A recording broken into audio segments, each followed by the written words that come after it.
crise, ela tem esse elemento didático. Ela revela aquilo que o mito liberal tenta encobrir. Ora, por que ocorre a crise? E quais os efeitos da crise para os trabalhadores? Marx não se contenta em atacar o mito liberal com uma crítica moral ou ideal.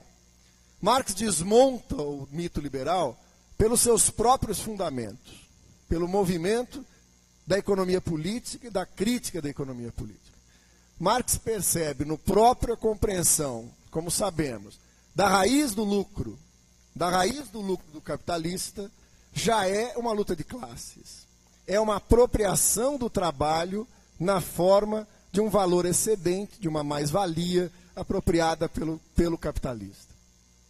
Mas Marx vai muito além de revelar o fundamento da exploração do trabalho como substância última do lucro. Ele vai desvendar o mito liberal por um artifício metodológico muito próprio e caro a esse autor. Vamos fazê-lo funcionar ao máximo. Vamos fazê-lo funcionar. Vamos ver no seu máximo funcionamento ao que ele leva. Né? O que o mito liberal diz? Lembremos, os capitalistas vão produzir, vão ter lucros. Vão ter lucros, vão contratar pessoas, pagar salários que vão aos mercados, consomem, aquecem os mercados, novo ciclo de investimento e assim por diante. Portanto, você vai ter exponencialmente um crescimento do emprego, do salário, das mercadorias produzidas, do número de empresas produzidas, do lucro dos capitalistas. Ora, tudo vai bem no melhor dos mundos. O que Marx comprova? Que as coisas não são bem assim. Né? Que o capitalista, ao produzir suas mercadorias em escala ampliada, está em concorrência. Precisa produzir cada vez mais mercadorias com valor unitário menor. Isso impulsiona o capital a cada vez que o ciclo de produção, realização, consumo, reinvestimento ocorre. Esse reinvestimento se dá cada vez mais na maneira pela qual é possível produzir mais com a mesma quantidade de trabalho. Ou seja, nos termos de Marx, o aumento da produtividade do trabalho. E só há um meio para realizar isso. O investimento de parte do capital investido em tecnologia, em máquinas, em meios de produção que potencializem o trabalho. Ora, essa não é uma opção do capitalista. Essa é uma consequência do próprio ciclo de realização acelerado do capital e da acumulação capitalista. O efeito disso, que Marx revela, é que isso altera a composição do capital. Né? O capital, como nós sabemos, no processo produtivo, é constituído, de um lado, da força de trabalho, que gera o valor e o mais-valor, e dos meios de produção que essa força de trabalho se utiliza para produzir os bens. Né? A composição orgânica se altera em favor de máquinas, tecnologia, processos, instalações, proporcionalmente maior do que aquele investido em força de trabalho. O resultado disso, né, sem querer entrar em fazer contas aqui, nós temos que homenagear nessa nossa explicação o professor Carcanholo, recentemente falecido, né? Se o Carcanholo tivesse aqui, ele estaria levantando com uma caneta e escrevendo isso naquele painel ali atrás para fazer uma conta. Eu prometo não fazer isso. Mas o que a gente... Não é um raciocínio matemático que nos interessa. O que interessa é que esse mecanismo próprio da produção capitalista vai levar a um efeito paradoxal. O aumento da composição orgânica, o investimento maior em tecnologia proporcionalmente em força de trabalho, considerando o conjunto do capital mundial em movimento, leva a uma queda paulatina da taxa de lucro. Essa queda paulatina da taxa de lucro é, vamos dizer assim, a raiz mais profunda da crise do capital. O capital esperava que a cada ciclo ele lucrasse cada vez mais. Até porque a massa de mais-valia produzida, a massa de produtos produzida é maior. Lógico, se esperaria uma massa de lucro maior. A massa de lucro é maior, mas a taxa de lucro tende a ser cada vez menor. Você pode perguntar, nós não entendemos muito bem de lucro, né? Então a gente pensaria assim, Se a massa de lucro é maior, qual é o problema da taxa ser menor? O problema é o seguinte, que o capital quer lucro. Ele sai de um processo produtivo com uma taxa de lucro e ele vai olhar as diferentes alternativas e vai buscar as maiores taxas de lucro. Não é? É isso. Veja, imagine, vocês têm que imaginar uma produção acelerada de capital em âmbito mundial. Uma produção acelerada em âmbito mundial de capitais vai gerar um momento aonde, veja, o volume de capitais produzido é de tal ordem que quando ele se realiza em lucro e vai voltar para o ciclo do reinvestimento, ele não encontra aonde entrar. Porque ele está numa situação paradoxal. Tem muitos trabalhadores contratados, muitos meios de produção disponibilizados. Muitos trabalhadores e muitos meios de produção têm uma enorme produção de bens que vão ser vendidas, porque o mercado está aquecido e vai gerar uma montanha ainda maior de recursos que vai ter que voltar e ser reinvestido.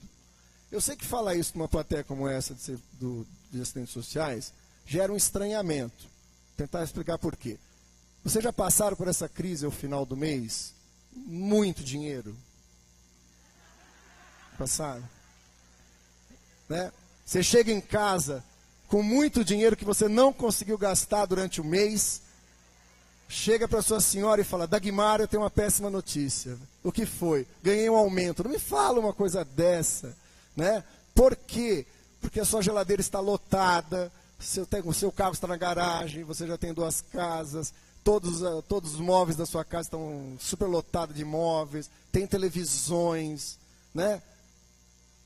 Veja, é uma crise impensável para a gente, porque nós pensamos com a ótica do valor de uso. Né? Para o capital, o que interessa é o ciclo que lhe permite valorizar o valor. Se ele não conseguir valorizar o valor, ele para. É crise. Aonde que essa crise pode se manifestar? Dinheiro realizado do consumo que vira investimento que não tem onde investir.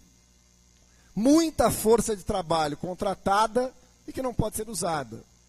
Você está usando o máximo ou chegando próximo de uma porcentagem muito grande de utilização dos meios de produção instalados. Se isso está funcionando, você tem uma enorme produção.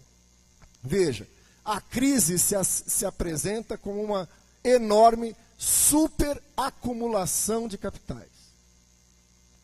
No momento da superacumulação de capitais, as taxas de lucro estão na sua reta descendente. Né? Mostra uma alteração na composição orgânica, uma queda na taxa de lucros.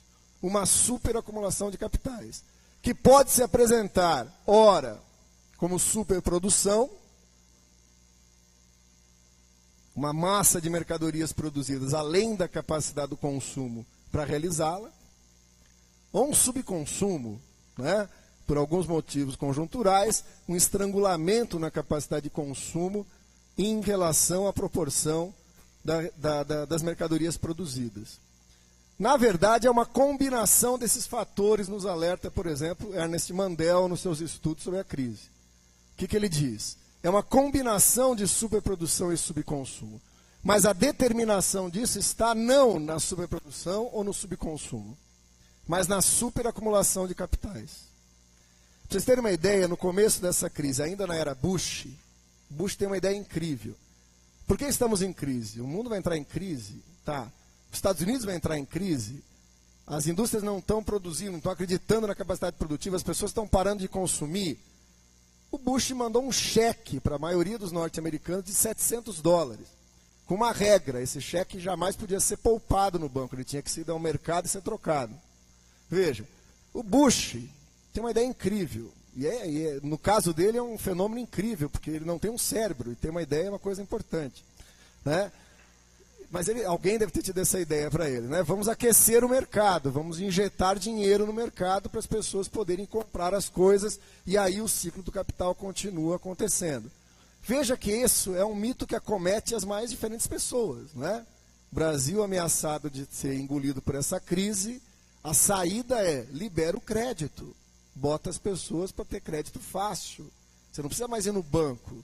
O cara do banco liga para você e fala: o seu cartão estourou, né? Seu saldo do cheque especial já estourou, mas não se preocupe que eu já cobri tudo isso e deu empréstimo, que você vai pagar em 47 anos, descontado na sua folha, né?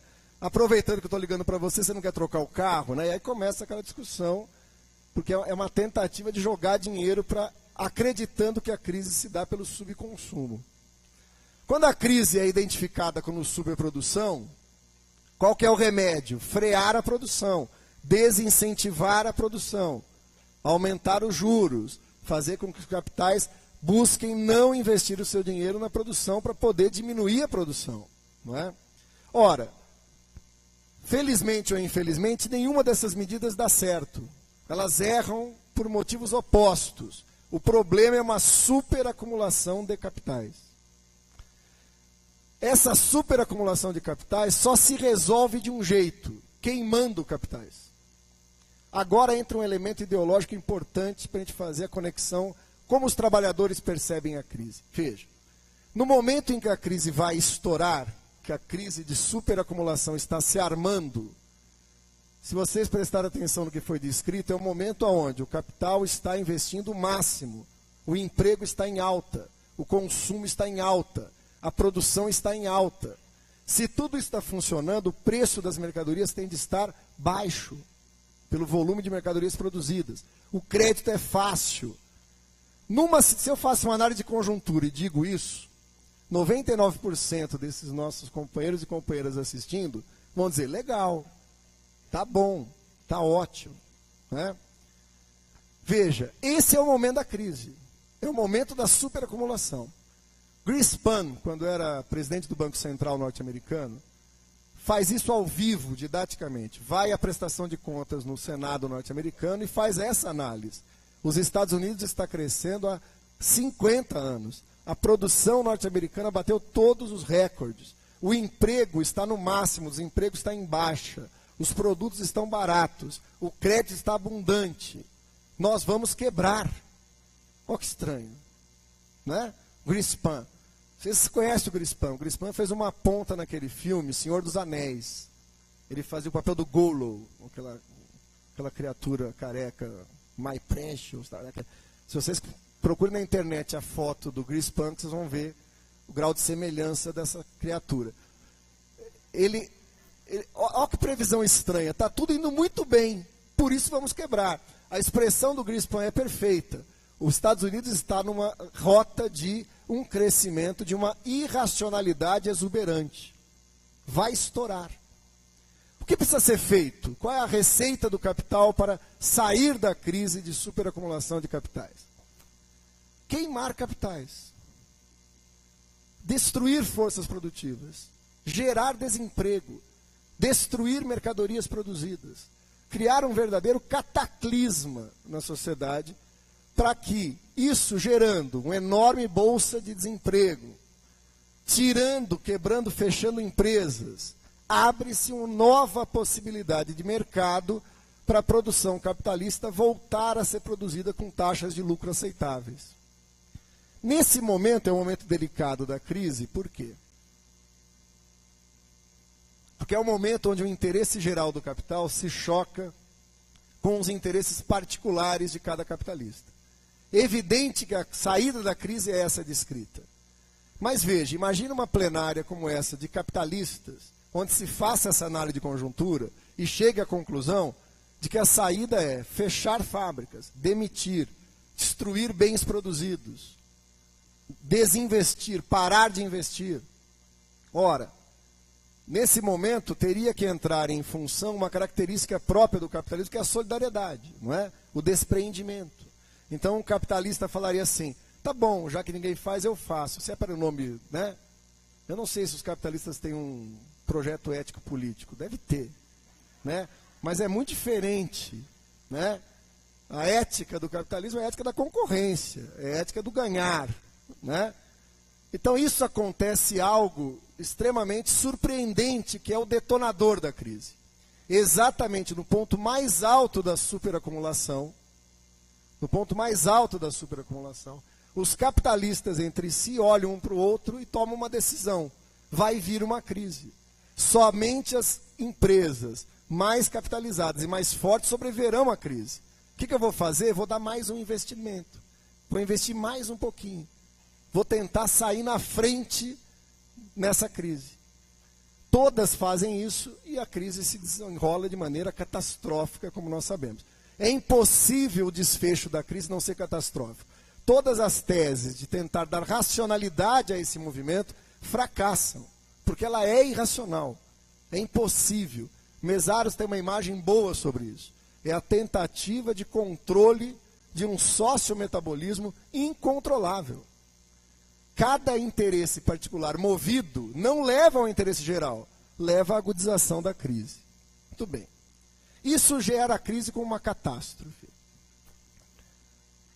No momento da crise, na quebra desorganizada, ceifam-se empregos em escala monumental. Firmas quebram. Mercadorias são destruídas, inclusive já produzidas. Dinheiro é desvalorizado. Queima-se capital em todas as suas formas. Não é? Muito bem. Não seria, então, o momento da reação dos trabalhadores? Não